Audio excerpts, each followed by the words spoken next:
తమ్ముడు సినిమాను ఒక సర్వైవల్ థ్రిల్లర్ అని చెప్పుకుంటూ వచ్చిరు మేకర్స్. అంటే హీరో తన ఫ్యామిలీని కాపాడుకుంటా ఉంటాడు సినిమా మొత్తం. సో హీరో నితిన్ తన ఫ్యామిలీని కాపాడుకున్నాడా లేదా అని పక్కన పెడితే డైరెక్టర్ మాత్రం మనని చంపేసిండు. సో తమ్ముడు సర్వైవల్ థ్రిల్లరే, కానీ ఆడియన్స్ కి అండ్ నాకు తెలిసి ఆడియన్స్ అయితే సర్వైవ్ గారు. నేను కూడా సర్వైవ్ కాలేదు. ఇప్పుడు మీరు చూసేది నన్ను కాదు, నా డెడ్ బాడీని. Yes, this is my dead body. నమ్మబుద్ధేస్తలేదా? అయితే మీరు కూడా వెళ్ళి ఖచ్చితంగా తమ్ముడు సినిమా చూడండి, అప్పుడు మీకు కూడా హిట్ అవుతుంది. డెడ్ బాడీలు ఎట్లా మాట్లాడతారా అని. తమ్ముడు సినిమాలో మోస్ట్ షాకింగ్ విషయం ఏంటంటే అసలు ఈ ప్రాజెక్ట్ ఎట్లా ఓకే అయింది, ప్రొడ్యూసర్ దిల్ రాజు గారు ఏం చూసి ఓకే చేసిరి కదని. అసలు ఇది సెట్ మీదకి ఎట్లా వెళ్ళింది, తర్వాత ఫినిష్ ఎట్లయింది, ఫినిషే మన మీదకి ఎట్లా వచ్చింది. సరే గేమ్ చేంజర్ అంటే వాళ్ళ కంట్రోల్లో లేదు, కానీ తమ్ముడు లాంటి ప్రాజెక్ట్ అసలు ఎట్లా ఓకే అయింది. Shocking matter. దానికి తోడు బడ్జెట్ కూడా ఉంది సినిమాకి, చాలా ఖర్చు పెట్టి తెలుస్తా ఉంటది మనకి సినిమా చూస్తున్నంత సేపు. సో ఎట్లా ఓకే అయింది I can't even imagine, because the movie so bad. Nithin string of flops ఇస్తూనే వస్తున్నారు. ఇంకా రాబిన్ హుడ్ ని మించిన సినిమా రాదనుకున్న టైంలో ఇమ్మీడియట్లీ మళ్ళీ నెక్స్ట్ సినిమాతో ప్రూవ్ చేసిండు నితిన్. రాబిన్ హుడ్ కి తాత లాంటి సినిమాని ఇచ్చిండు. అదే తమ్ముడు. ఇదేం తమ్ముడు నాకు తెలియదు, బట్ మనమైతే అవుటే, పక్కా అవుటే. అంటే రాబిన్ హుడ్ లాగా ఏదో కమర్షియల్ ఎలిమెంట్స్ కి వెళ్లకుండా ప్యూర్ గా కథను పట్టుకునే పోదాము, ఇమోషన్ ని పట్టుకునే పోదాము, ఒక లోకేష్ కనకరాజ్ జోన్ లో థ్రిల్లర్ ఇద్దాము, అదే లెవెల్లో వచ్చిన అటెంప్ట్ ఇది. కానీ ఒక్కడంటే ఒక్క యాక్షన్ ఎపిసోడ్ వర్క్ కాలేదు, ఒక మూమెంట్ వర్క్ కాలేదు, ఒక థ్రిల్ ఫీల్ అవ్వము మనము. ఈవెన్ సినిమా బ్యాక్ బోన్ అయిన ఇమోషన్ కూడా వర్క్ అవ్వదు. సో మొత్తం డ్రాగ్డ్ అనిపిస్తుంది సినిమా. ఇక అయిపోతలేదేందని అనిపిస్తుంటది అర్ధగంట నుంచి. సెకండ్ హాఫ్ లో మల్టిపుల్ ఫైట్స్ ఉంటాయి, మల్టిపుల్ సెట్ పీసెస్ ఉంటాయి, ప్రతిదీ క్లైమాక్స్ లానే ఉంటది. బట్ అయినా సినిమా నడుస్తూనే ఉంటది. మళ్ళా కొత్త లేయర్స్ ఏం యాడ్ కావు, అదే లైన్ సర్వైవ్ అవ్వడం నడుస్తూనే ఉంటది.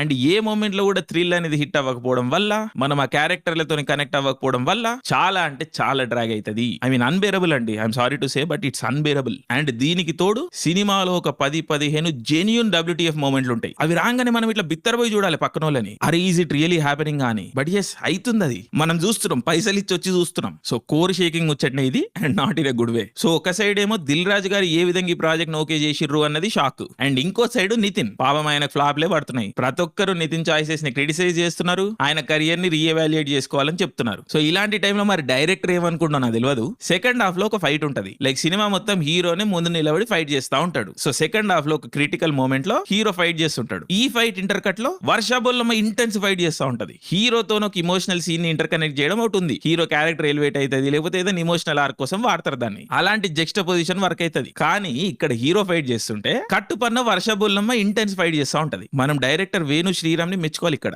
వర్ష బొల్లమ్మలో కూడా యాక్షన్ యాంగిల్ పట్టుకొచ్చారు, అండ్ ఆ యాక్షన్ మ్యాగ్నమ్ ఆపస్ ని హీరో నితిన్ ఫైట్ తో ఇంటర్ కట్ చేసారు. అంటే అర్థమైంది ఇక్కడ, మనం ఏం అర్థం చేసుకోవాలి. పాపం ఈ స్టేజ్ లో ఉన్నాడా నితిన్, ఈ స్టేజ్ కి వచ్చిందా నితిన్ కెరియర్, లైక్ డైరెక్టర్ నమ్ముతలేడా హీరోని, అంటే ఏంటి అర్థం నాకు అర్థమైతే లేదు.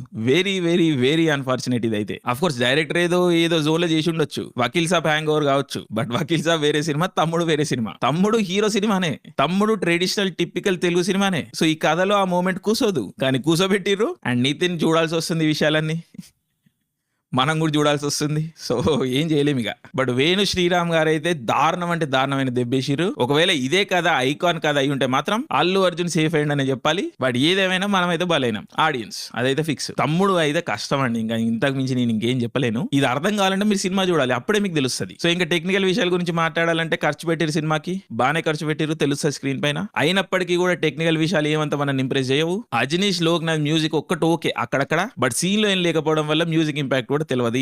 అండ్ ఒక పాయింట్ తర్వాత సెకండ్ హాఫ్ లో మ్యూజిక్ కూడా సౌండ్ ఎక్కువ పెరిగిపోతుంది, హెడ్ ఎక్ రావడం స్టార్ట్ అవుతుంది. అండ్ ఇంకా యాక్టింగ్ విషయానికి వస్తే యాక్టర్స్ గురించి ఎంత తక్కువ మాట్లాడితే అంత మంచిది. ఐ మీన్ ఎవరు ఓవర్ యాక్టింగ్ చేయలేదు, కానీ అది ఒక విచిత్రమైన జోన్ లో చేస్తూ ఉంటారు. వేణు శ్రీరామ్ డైరెక్షన్ ఇదంతా. సో సినిమా లాగానే అది ఒక డెడ్ జోన్ లో ఉంటుంది యాక్టింగ్ మొత్తం. మళ్ళీ అట్లనే జెన్యూన్ WTF మూమెంట్లు కూడా పడుతుంటాయి, అర్థం కాదు మనకి ఏమైతుందని. అండ్ ప్యూర్ క్రింజ్ మూమెంట్లు కూడా ఉంటాయి కొన్ని. సో ఇది ఒక విచిత్రమైన కాక్టైల్ అనమాట. సో వర్ష బొల్లమ్మకి ఫుల్ ఫ్లెజ్డ్ క్యారెక్టర్ ఉంటది, అండ్ పీక్ యాక్టింగ్ ఆవిడది. అండ్ ఆవిడనే పీక్ అంటే సప్తమి గౌడ క్యారెక్టర్ ఉంటది, ఇంకా క్యారెక్టర్ నెక్స్ట్ లెవెల్ పీక్. సినిమాలో some of the cringiest lines ఆవిడకే ఉన్నాయి, and that's very unfortunate. And Nithin garu పాపం స్లీప్ వాకింగ్ చేస్తూ ఉంటారు సినిమా మొత్తం. ఆయన తప్పు కాదు, ఇంకా అది ఎవరి తప్పు వాళ్ళు చెప్పాలి.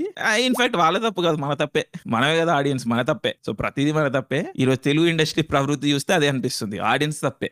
సో బ్లేమ్ మనమే తీసుకుందాం. అండ్ ఇంకా విలన్లు ఉంటారు అబ్బా, ముఖ్యంగా ఇద్దరు ఉంటారు. ఒకడు విచిత్రమైన ఎక్స్ప్రెషన్లు ఇస్తుంటాడు, ఇంకోటి ఏదో డాన్స్ చేస్తూ ఉంటాడు. ఏదో విచిత్రమైన సెటప్లు ఉంటాయి ఒక్కోనికి. ఆ మెయిన్ విలన్ గానికి ఏదో సౌండ్ ఏదో ఉంటది, ఎందుకు ఉంటది ఏం అర్థం కాదు. అద్దంలో ఉంటాడు ఆడు, సౌండ్ అంటారు, I mean absurd things again shock అయి చూడాల్సిందే, మనం బిత్తరపోయి చూడాల్సిందే. ఈజ్ ఇట్ రియలీ హ్యాపెనింగ్ అని? But yes, unfortunately it is happening. Thammudu 2025 is a reality, and ఆ రియాలిటీని మనలాంటి సర్వైవ్ కాలేకపోయినరు. సో చచ్చిపోయినాం. అగైన్ డెడ్ బాడీలో మాట్లాడుతున్నాం ఇక్కడ. సో ఏ మాట కా మాట బాటం లైన్ ఏంటంటే, తమ్ముడు అనేది ఒక జెన్యూన్ ఎక్స్పీరియన్స్. ఇది చెబితే వర్ణిస్తే అర్థం కాదు. సో మీరు చేళ్ళ పట్టుకుంటారో కాళ్ళ పట్టుకుంటారో దేంతో పట్టుకుంటారో నాకు తెలియదు. తమ్ముడు 2025 అయితే ఎక్స్పీరియన్స్ చేయండి, ఉంటది. అప్పుడు ఉంటది మీకు, అప్పుడు